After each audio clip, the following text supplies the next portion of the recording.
أهلاً بيكم في حلقة جديدة من بودكاستنا. النهاردة معانا موضوع مهم جداً لكل واحد نفسه يدخل السلك الدبلوماسي. عملنا لكم الدليل الاسترشادي الكامل لمسابقة السلك التجاري الدبلوماسي، يعني كل خطوة هتعملها من أول ما تقدم لحد ما تمتحن وتستلم رقم جلوسك. ركز معانا للآخر، لأننا مش بس هنوضح التفاصيل، هنقول كمان أسرار ونصايح تخليك جاهز يوم الامتحان كأنك امتحنت قبل كده. يلا بينا نبدأ. ده يعتبر دليل أساسي لأي حد بيفكر ينضم للسلك الدبلوماسي المصري. فعلا الدليل ده بيقدم خريطة طريق مفصلة جدا للمسابقة دي اللي بتنظمها طبعا وزارة الخارجية. ومهمتنا هنا زي ما بنعمل دايما إننا نفهم مش بس الخطوات، لا، إيه اللي العملية دي بتكشفه عن طبيعة الشغل الدبلوماسي نفسه. تمام، يبقى نبدأ من الأول خالص. المسابقة دي هي المدخل لوظيفة ملحق دبلوماسي، دي أول درجة، ومنها المسار الوظيفي ممكن يوصل لغاية سفير. والمفاجأة نوعاً ما حسب الدليل إن الشروط الأولية تبدو مباشرة، أي مؤهل عالي ينفع. أيوة، أي مؤهل عالي، والسن بين 21 و27 سنة، وده بيتحسب في أول يوم امتحانات. دي نقطة مهمة. بالظبط، ومعاهم طبعاً شوية مستندات أساسية ورسوم. الرسوم دي بتتغير كل سنة. طيب نيجي بقى للمراحل نفسها. 4 مراحل أساسية، الدليل مقسمهم بوضوح. المرحلة الأولى هي الأكبر والأصعب يمكن، هي الأكثر فعلا. 4 أيام ورا بعض امتحانات تحريرية، والمطلوب مش بس النجاح، لا، لازم 60% على الأقل في كل مادة لوحدها عشان تكمل.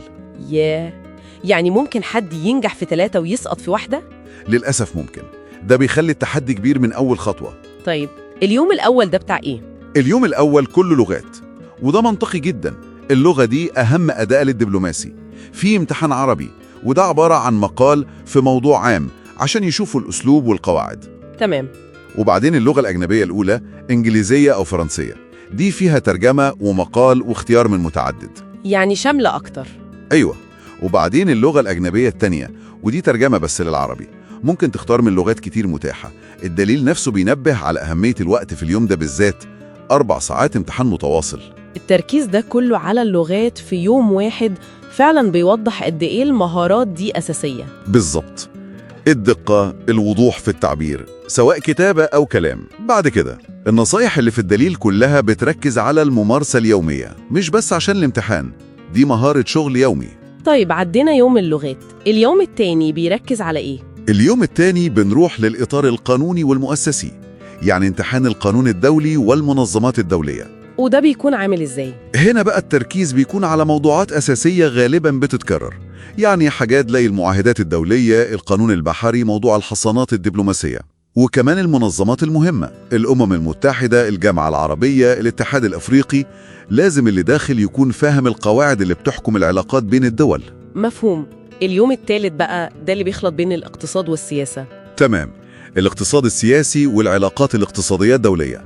الامتحان ده بيجمع بين معرفة مصطلحات ومؤسسات ثابتة زي صندوق النقد، منظمة التجارة العالمية، التكتلات الاقتصادية، ومفاهيم زي التضخم وسعر الصرف والحاجات دي. بالظبط، دي المفاهيم الأساسية. وكمان تحليل القضايا اللي بتتغير زي الأزمات الاقتصادية وتأثيرها إيه، ودايما الربط بيكون بتأثير ده على السياسة الدولية وعلى مصر تحديداً. يعني بيربط النظري بالواقع. هو ده المطلوب، لأن الاقتصاد والسياسة دلوقتي وجهين لعملة واحدة تقريباً. حلو جداً. ونيجي لليوم الرابع والأخير في الامتحانات التحريرية، العلاقات السياسية الدولية. سمعت إن ده أكتر واحد معتمد على متابعة الأخبار؟ صحيح جداً، ده بقى بيركز بشكل كبير على تحليل المشاكل السياسية اللي حاصلة دلوقتي، سياسات الدول الكبرى زي أمريكا والصين وروسيا، والقضايا الإقليمية المهمة في الشرق الأوسط وأفريقيا. والأهم من كل ده، تأثير كل ده على مصر ودورها إيه. يعني لازم الواحد يكون متابع أول بأول. متابعة وقراءة وتحليل مستمر، دي صفة أساسية في الدبلوماسي الناجح أصلاً. طيب بعد ال4 أيام المكثفة دي والنجاح فيهم، لسه في مراحل تانية صح؟ أيوة، لسه في 3 مراحل كمان. الأول اختبار في مهارات الكمبيوتر والآي تي، ده عشان الشغل الإداري وكده غالباً. وبعدين اختبار القدرات والسمات الشخصية، ده ممكن يشمل اختبارات ذكاء، اختبارات شخصية، حاجات زي كده. وأخيراً المقابلة الشخصية، ودي بقى المرحلة الحاسمة فعلاً.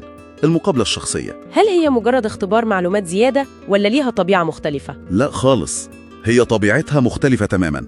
هي تقييم شامل للشخصية، مش بس معلومات عامة. بيشوفوا فيها النطق الصحيح للغة الأجنبية، بيقيموا سمات أساسية زي الولاء، الثبات الانفعالي، يعني القدرة على الشغل تحت ضغط. اللباقة في التعامل برضو. أكيد، اللباقة وحسن التصرف في المواقف المختلفة. يعني بيحاولوا يشوفوا مين الشخص اللي ورا الشهادات دي كلها. وبكده نكون وصلنا لنهاية حلقة النهاردة. ده كان الدليل الكامل اللي هيساعدك تمشي كل خطوات التقديم وانت مطمن. استنونا في الفيديو الجاي مع تسريبات جديدة ونماذج امتحانات مهمة جداً علشان تختبر نفسك قبل يوم الامتحان الحقيقي. لو الفيديو فادك ما تنساش تعمل اشتراك في القناة وتفعل الجرس علشان يوصلك كل جديد.